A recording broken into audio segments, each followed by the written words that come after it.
ভাই পদা, এমন মুখ গোমরা করে বসে আছো, ব্যাপারখানা কি ভাই? আর বলো না হরেন ভাইয়া, কাজটা চলে গেছে কালকে। কেন হে, কি এমন হলো? শুনেছিলাম তো কাজে বেশ জমিয়ে গেছিলে। না গো ভাইয়া, জমে আর কি বা লাভ হলো? এই কারণে 6টা কাজ গেল। বলো কি ভাইয়া, কারণটা কি শুনি। কি আবার, সবাই নাকি অভিযোগ করে আমার গা দিয়ে নাকি পচা দুর্গন্ধ বের হয়, আমার সাথে নাকি কাজ করা দেয়। তো দেখো ভাই, কথাটা সে অর্থে বিশাল কিছু ভুলও নয়। হ্যাঁ, তাই পচা পুকুরের পাশে কিছুক্ষণ দাঁড়ালেই গায়ে যেন দুর্গন্ধ লেগে যায়। স্নান না করা পর্যন্ত তো ছাড়ে না।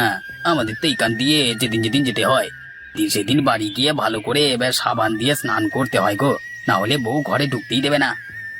সে তো বুঝলুম দাদা, কিন্তু আমি কি করি বলো তো? এই বাড়ি ছেড়ে যাই কোথায়? আমার তো আর যাওয়ার কোনো জায়গা নেই। এ বাড়ি বিক্রিও তো করতে পারবো না, কারণ এই পচা পুকুরের পাশের বাড়ি কেউ কিনবেও না। সত্যি ভাইয়া, আগে তো এই পুকুরটা এত পচা ছিল না। না হে ভাইয়া, কি যে হলো, গত 5 বছরে একেবারে পচে দুর্গন্ধ ছেড়ে গেল। কে জানে ভাই, আবার কোনো দৈত্যী দানর প্রভাব নয় তো? অত সব বুঝি না ভাইয়া, আমার এখন চিন্তা কিভাবে পেট চালাবো। বইয়ের মুখে দুটো ভাত কিভাবে তুলে দেব, সেটাই এখন মূল চিন্তা আমার। তা তো বটেই, তা তো বটেই। তবে তোমায় তো আমি তেমন ভাবে কোনো সাহায্য করতে পারবো না, কিন্তু একটা পরামর্শ নিশ্চয়ই দিতে পারি। বলো ভাই, কি পরামর্শ? আমি তো বাজারে বাজারে সবজি দিয়ে বেড়াই। বাজারে চাল কুমড়োর বিশাল চাহিদা। তুমি যদি বাড়িতে চাল কুমড়োর গাছ লাগিয়ে চাষ করো, তাহলে কিন্তু ভালোই দাম পাবে। সে তো হলো, কিন্তু বেচবো কি করে? সে ভাড়া আমার ভাই, আমি খদ্দের জোগাড় করে দেব। তুমি শুধু আমার ভ্যান ভাড়াটা আর 5% কমিশনটা দিয়ে দিও, কেমন? সে না হয় দেবো, কিন্তু কোথা থেকে বীজ আনবো, কিভাবে গাছ পুঁতবো, কিছুই তো জানি না। কবেই বা ফুল হবে, কবেই বা ফল ধরবে, এ জানে। ভাই, এটা তো আমি বলতে পারবো না, তবে কথা দিচ্ছি, ঠিকঠাক চাল কুমড়ো দিতে পারলে বিক্রির দায়িত্ব আমার। এখন আর দাঁড়াবো না ভাই, আর একটু বেশি দাঁড়ালে সাবান দিয়ে ঘষেও এই দুর্গন্ধ তুলতে পারবো না, আর বউও বাড়ি থেকে তাড়িয়ে দেবে। চলি ভাই।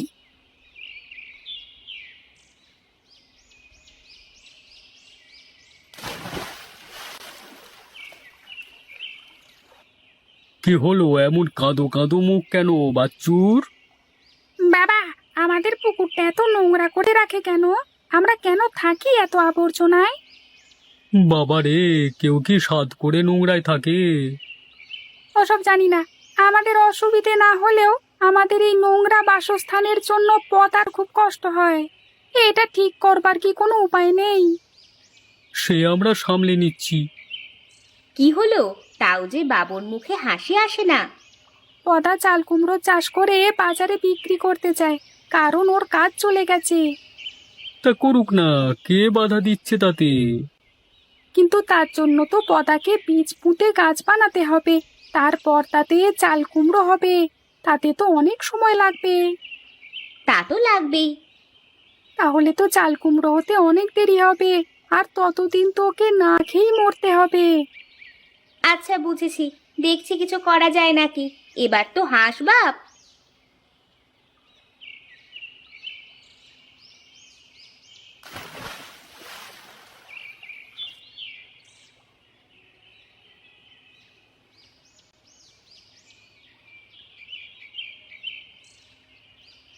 ভাই, এই সেই পচা পুকুর, নাকি ভুল করে অন্য পুকুরের কাছে চলে এলাম? হ্যাঁ, না হে ভাইয়া, এটাই সেই পুকুরটা বটে।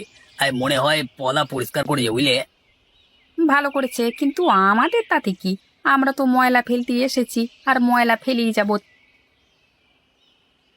ওরে মানুষের পো, যত নোংরা আবর্জনা এখানে ফেলিস কেন?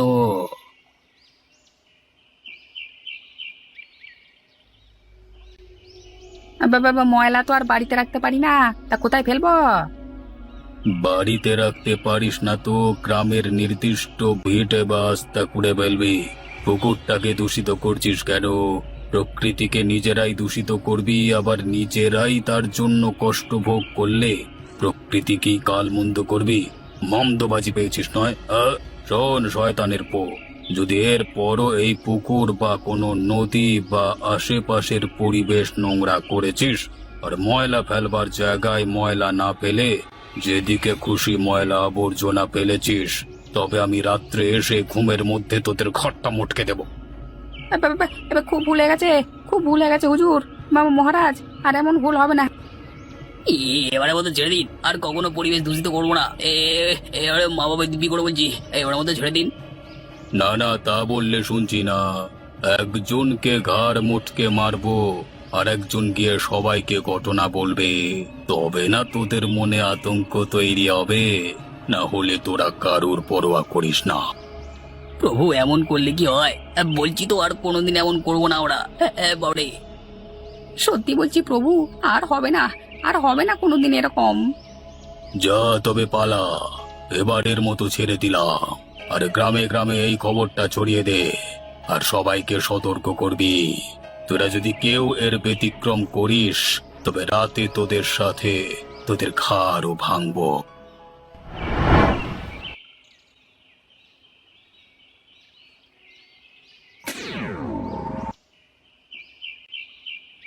বাড়ি আছো নাকি পদা? বাড়ি আছো নাকি? কে আপনি? বাবা, শুনলাম তুমি চাল কুমড়োর বীজ খুঁজছো। না না, মানে ভাবছিলাম, কিন্তু তেমন কোনো খোঁজ খবর মানে সে আমি জানি, কিন্তু বলছি বাবা, আমার কাছে বেশ কিছু চাল কুমড়োর বীজ আছে, নিয়ে নাও না বাবা। খুব ভালো বীজ, এমন বীজ যে আজ সন্ধ্যায় পুঁতলেই রাতে গাছ হয়ে কাল সকালে ফুল ধরে দুপুরের মধ্যেই বড় বড় চাল কুমড়ো ফলিয়ে দেবে। তুমি না হয় দুদিন বাদেই দাম দিও। কিন্তু কিছু না দিয়ে কি করে নিই বলুন তো? তোমারও নিশ্চয়ই টাকার দরকার। আরে বাবা, আমারও টাকার দরকার। এটা যেমন সত্যি তেমন এখন দরকার নেই, এটাও সত্যি। আমি বরং কাল চাল কুমড়ো ফলে যাওয়ার পর একবার আসবো, তখন দিও আমায় টাকা। সবই তো বুঝলাম ঠাম্মা, কিন্তু একদিনের মধ্যে গাছ গজিয়ে চাল কুমড়ো হবে কি করে? এটাই তো আমার বোধগম্য হচ্ছে না। ও তোমার বুঝতে হবে না, শুধু মাথায় রেখো আজ এক্ষুনি তোমায় বীজগুলো পুঁতে দিতে হবে, নইলে আর কিচ্ছু হবে না। আমি এখন চলি।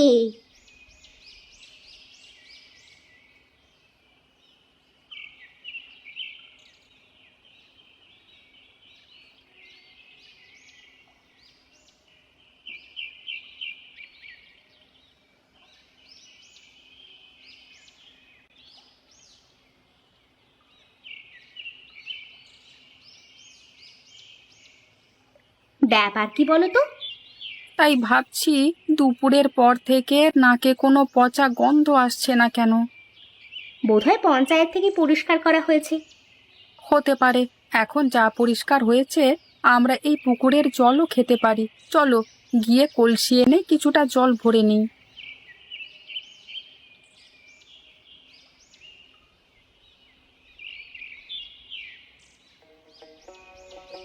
এ কি করে সম্ভব?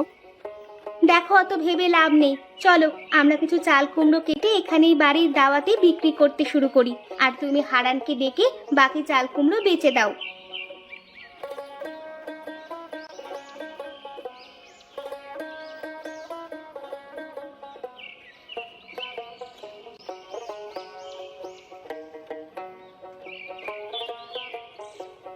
কত করে গো চাল কুমড়ো? 20 টাকা করে। আরে ছোটগুলো কত করে? 10 টাকা।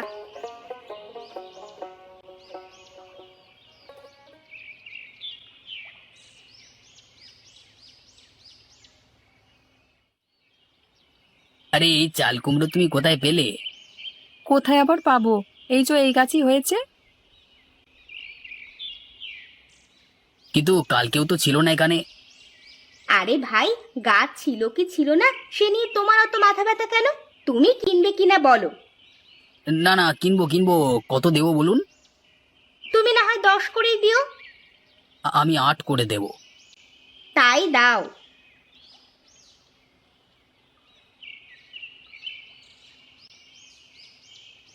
কি বাবু, খুশি তো এবার? হ্যাঁ মা। শোনো শোনো শোনো, গ্রামে খোকসের উপদ্রব হয়েছে। যদি কেউ গ্রামের পুকুর বা গ্রাম নোংরা করে তবে সে তার ঘাড় মটকে দেবে। তাই সাবধানে, কেউ গ্রাম বা গ্রামের পুকুর নোংরা করবেন না। পঞ্চায়েত দ্বারা ভেবে বা নির্দিষ্ট জায়গাতেই আবর্জনা এবং নোংরা ফেলবেন। গ্রাম বা পুকুর নোংরা করবার পর খোকস এসে যদি আপনার ঘাড় মটকে দেয় তবে তার দায় পঞ্চায়েত বা অন্য কারোর নয়। দেখলে, ওই জন্যই পুকুরটা অমন পরিষ্কার লাগছে। ভালোই হলো, এবার থেকে আর পুকুরের দুর্গন্ধ সহ্য করতে হবে না।